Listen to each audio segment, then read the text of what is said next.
You ever wonder why some people just seem to be winning at life while the rest are stuck on autopilot? Like, they're out there building things, making money, getting in shape, traveling the world, and making it all look effortless. Meanwhile, most people are just existing, waking up, scrolling mindlessly, going to a job they don't even like, coming home, binging Netflix, and then repeating it all over again. Here's the wild part. It's actually ridiculously easy to get ahead of 99% of people. Not because you have to be the smartest, richest, or luckiest, but because most people just aren't even trying. And I don't mean that in a harsh way. I've been there too. Stuck in the loop, doing the same thing every day, but deep down, knowing there's more out there. But here's the truth. The bar is so low that just a few small shifts can launch you miles ahead of everyone else. So let's break it down. What actually separates the top 1%? And more importantly, how can you be one of them? Without burning yourself out, without feeling miserable, and without waiting years to see results. First off, let's get one thing straight. Most people are on autopilot. They live life reacting instead of creating. They wait for the right moment. They wait for motivation. They wait for some magical sign to start chasing their goals. But that moment, it never comes. The people who get ahead, they don't wait. They just start. Even when it's messy. Even when it's uncomfortable. Even when they don't feel like it. Because here's the secret. Momentum doesn't come from thinking. It comes from doing. Think about it. Have you ever had one of those days where you didn't feel like going to the gym, but once you started, you got into the zone? That's exactly how everything works. Motivation isn't something you wait for. It's something you create by taking action. The second thing? Most people are drowning in distractions. And I don't just mean social media. I mean notifications, endless group chats, random scrolling, checking emails every 5 minutes, constantly switching between tasks. And the worst part? They don't even realize how much it's destroying their focus.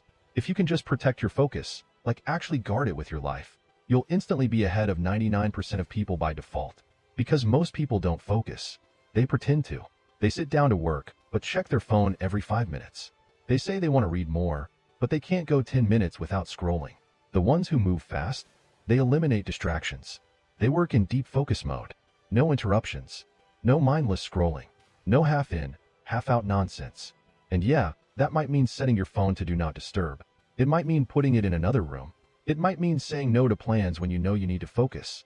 But here's the thing. You're not missing out. Everyone else is just distracted. Now, here's where things get crazy. Once you start focusing, once you start taking action, you build momentum. And that's when things start compounding. Success isn't linear. It's exponential. It starts slow, but then it snowballs. At first, maybe you start waking up earlier. Then, you get more time to work on your goals. Then, you start improving at something. Then, people start noticing. Then, opportunities start appearing. And suddenly, everything clicks. And people will say, wow, they got lucky. But they won't see the small habits you built, the distractions you cut out, the effort you put in when no one was watching. So let me ask you, what's stopping you? Like, really, what's actually stopping you from doing the things you say you want to do? Is it fear? Is it laziness? Is it some excuse that you've convinced yourself is true? Because here's the brutal truth. Most limitations are self-imposed. The people who get ahead, they stop believing their own excuses. They stop waiting for motivation. They stop letting distractions control them. Look, I'm not saying you have to hustle 24/7 and never have fun again. But if you actually want to be ahead of 99% of people, just do what most people won't. Start before you feel ready. Protect your focus. Stay consistent when others quit. Keep learning when others stop. And most importantly, don't be one of those people who just talks about wanting a better life, but never actually does anything about it. Because at the end of the day, it's not about being the smartest, or the most talented, or the luckiest. It's about being the person who shows up, again and again. Until, one day, you realize, you're ahead of 99% of people, and it was actually pretty easy. So what are you waiting for?